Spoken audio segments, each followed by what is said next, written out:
안녕하세요. 정치를 품격 있게 풀어드리는 정치클래스TV의 심상만입니다.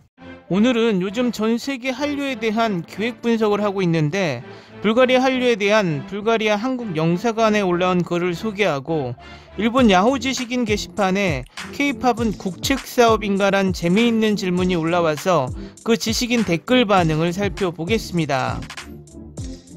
먼저 불가리아를 소개하면 동유럽 루마니아 남쪽, 그리스 동쪽, 터키의 서쪽에 위치한 인구 700만이 안 되는 국가로 수도는 소피아입니다.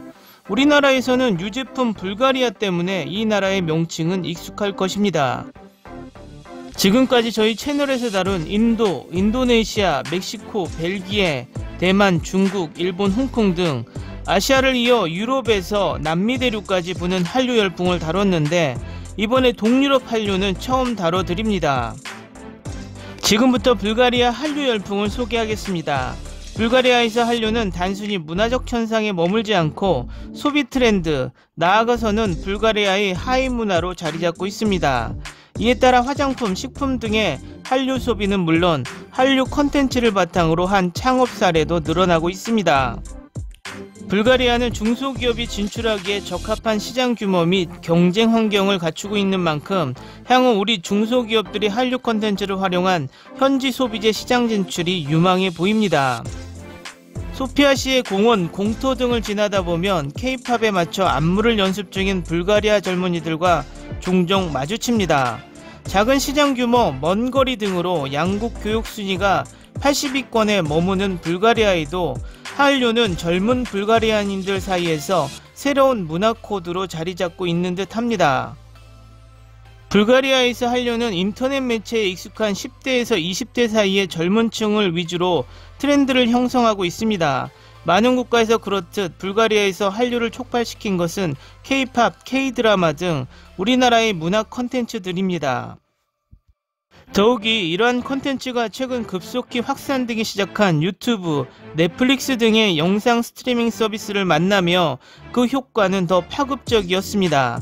과거 플랫폼의 부재, 언어 장벽 등으로 불가리아에서 한국 콘텐츠를 접하는 것이 쉽지 않았다면, 이러한 영상 스트리밍 서비스 덕분에 불가리아인의 한국 콘텐츠에 대한 접근성이 대폭 개선되었습니다.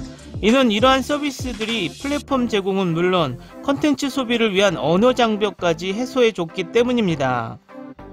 최근에는 넷플릭스에서 집계한 불가리아에서 가장 많이 본 TV쇼에 한류 스타 블랙핑크에 대한 다큐멘터리인 블랙핑크 라이트 업 더 스카이가 2020년 10월 16일부터 10월 20일간 10위권을 유지했는데, 이는 영상 스트리밍 서비스를 통한 한류 콘텐츠 현지 유통의 성공적인 사례 중에 하나라고 할 수 있습니다.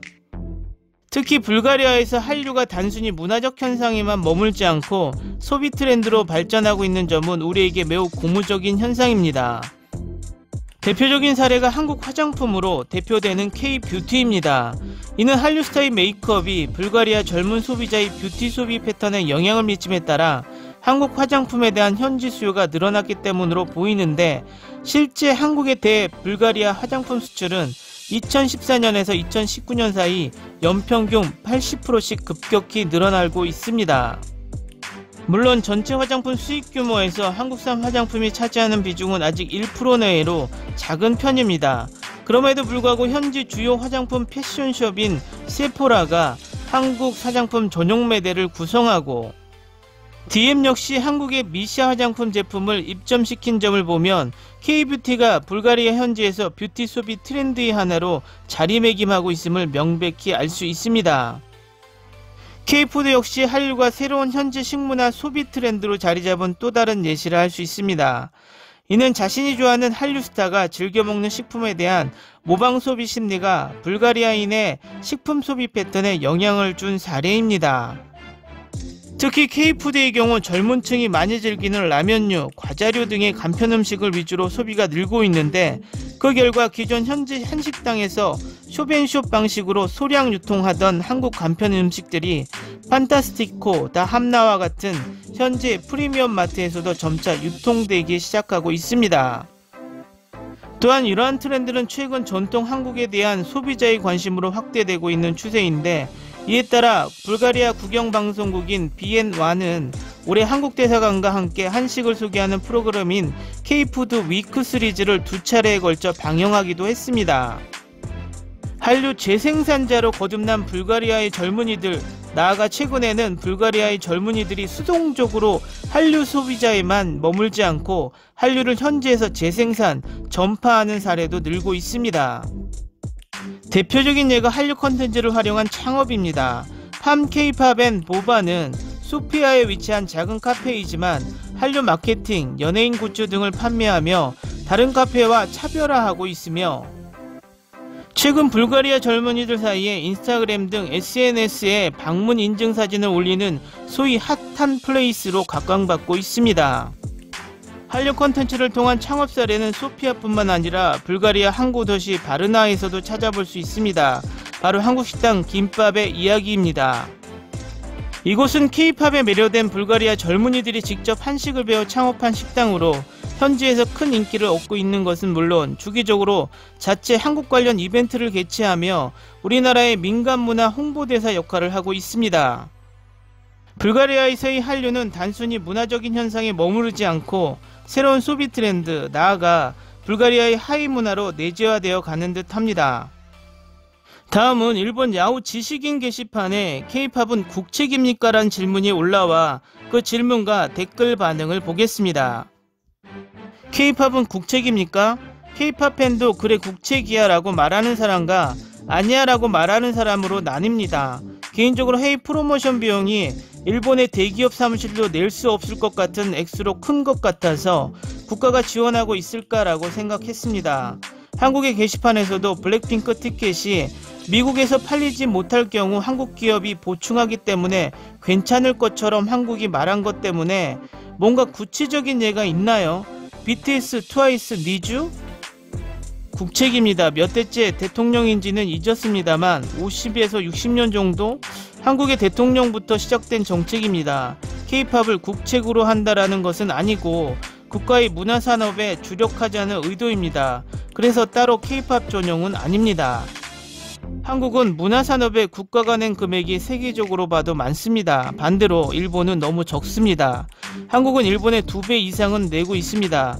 이어 프랑스, 미국이 많습니다. K-팝 팬 의견이 나뉘는 것은 단순히 모르는 미묘한 의미가 다르기 때문에 어느 쪽이든 K-팝이 국책이라고 하는 것은 실수입니다. 다만 정리해보면 국책이라고 할 수 있습니다. 다만 국가가 많은 돈을 내고 청소년들이 K-팝 아티스트가 되고 싶다고 꿈꾸는 것은 또 다른 것이라고 생각합니다. 물론 돈이 걸려있는 것은 좋지만 트레이너, 스텝, 연습 환경, 뮤직비디오, 의상, 메이크업이 가능합니다만 노력과 실력이란 완전히 본인의 힘이기 때문에 돈의 힘은 아니라고 생각합니다. K-팝은 국책이니까 팔리고 있다는 말은 당연히 잘못된 표현이고 K-팝 팬으로 맞지 않다라고 생각합니다. 한국 엔터테인먼트와 기업의 급속한 발전에 배아프고 분한 일본 사람들이 K-팝은 국책이니까 라고 말을 만들기 쉽습니다. 질문한 분 말처럼 국책과 K-팝은 별로 관계없는 일이라고 생각하고 있습니다. K-팝을 국책이라고 밖에 말하지 못하고 솔직하게 인정할 수 없는 일본인을 보면 그런 일본인들 때문에 이 나라의 음악은 발전하지 않을 것이다 라고 생각합니다. 질문자가 말한 것처럼 국책은 아닙니다. 한국이 국가정책으로 엔터테인먼트에 투자하고 있는 것은 사실입니다. 1997년 아시아 외환위기 이후 자국의 엔터테인먼트 시장이 좁은 한국은 국내 수요뿐만 아니라 해외에서의 점유율을 확대해 외화 획득을 하자는 방향으로 방향을 잡았습니다. 해외에서 통용되는 콘텐츠를 만들기 위해 제작진의 마케팅은 물론 국가의 투자도 대규모로 바뀌었습니다. 지난 20년 동안 동아시아 어느 나라에 가도 K-팝과 한류 드라마가 시청할 수 있게 되었습니다. 어디에 어떻게 투자되었는지에 대해 세세한 것은 모릅니다만 인상적이었던 것은 마이클 잭슨의 프로듀서인 테디 라일리의 기용이었습니다. 한때 한국이 굉장히 작업을 했고 이것에 꽤 돈을 썼지라고 생각했습니다. 그토록 세계에서 인기가 있는 것을 국책으로 하지 않았다면 한국 정부는 큰 바보입니다. 다른 답변도 있지만 어느 나라나 주요 산업과 광고가 되는 산업을 지원하는 것입니다. 일본이라면 자동차, 가전, 반도체 등의 수출 산업과 애니메이션이나 만화 등 쿨재팬 분야, 미국이라면 인터넷과 IT, 그리고 군사와 영화산업, 프랑스라면 패션과 예술, 한국의 경우 그것은 아이돌 음악이나 드라마라는 것입니다. 그 밖에 있을지도 모르지만. 일본 올림픽 얼굴은 스마비였지만 토키오로 지금은 아라시입니다.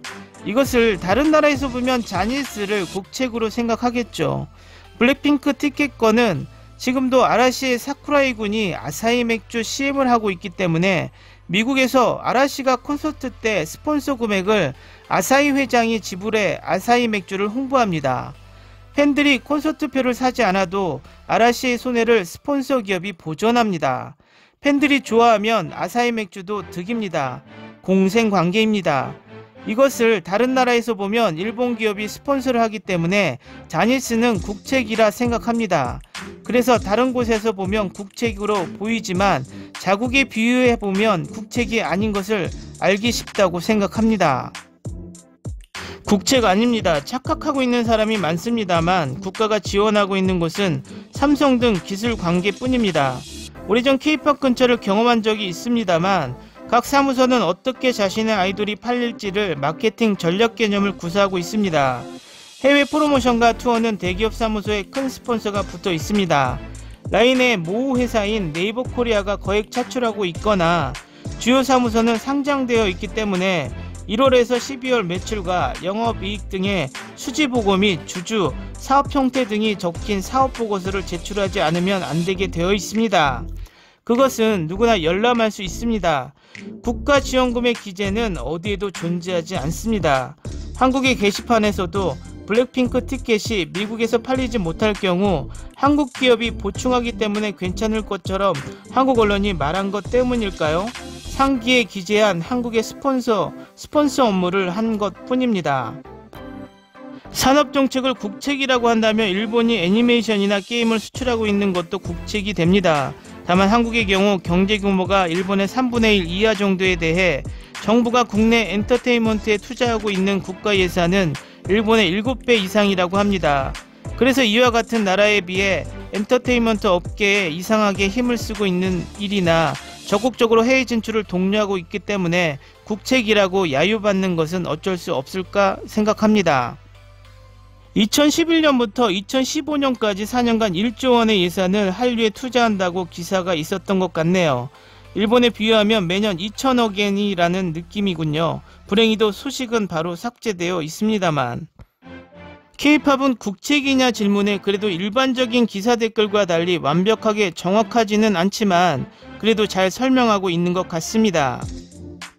그렇지만 마지막 댓글처럼 환율도 잘 모르고 4년간 1조와 매년 2천억엔이 같은 것처럼 표현하는 것은 한국이 1년에 2,500억 예산을 1년에 약 2조 1,200억 예산을 쓰는 것처럼 표현을 하니 또 다른 오해를 사게 만드는 것이죠. 저 지식인 댓글은 이렇게 와전되겠죠. 한국은 1년 예산에 2조 1,200억 원을 한류에 투자하는 국책이다 라고요. 일본은 지금껏 쿨재팬이라는 국책 사업을 통해 세계 각국의 일본 문화원에서 쿨재팬 리포터란 이름으로 중고생부터 대학생까지 공짜로 일본 여행을 시켜주면서 각국 젊은 학생들에게 일본 기모노를 입히고 일본 홍보를 시켜왔습니다. 마치 일본 국뽕TV의 택시 뒷문이 자동으로 열리자 남미 사람들이 놀라는 표정을 연출하는 그 모습과 같이 인위적인 홍보에 치중만 해왔습니다. 한국은 BTS를 보러 자발적으로 방문하는 한류팬 관광객이 한국 방문 관광객의 7%나 차지할 정도와 비교하면 어떤 것이 더 효과적인 것인지 여러분이 판단하시기 바랍니다. 오늘은 여기까지 하겠습니다. 오늘도 강화된 사회적 거리두기 꼭 실천합시다. 여러분의 구독과 좋아요는 저에게 큰 힘이 됩니다. 항상 시청해 주셔서 고맙습니다.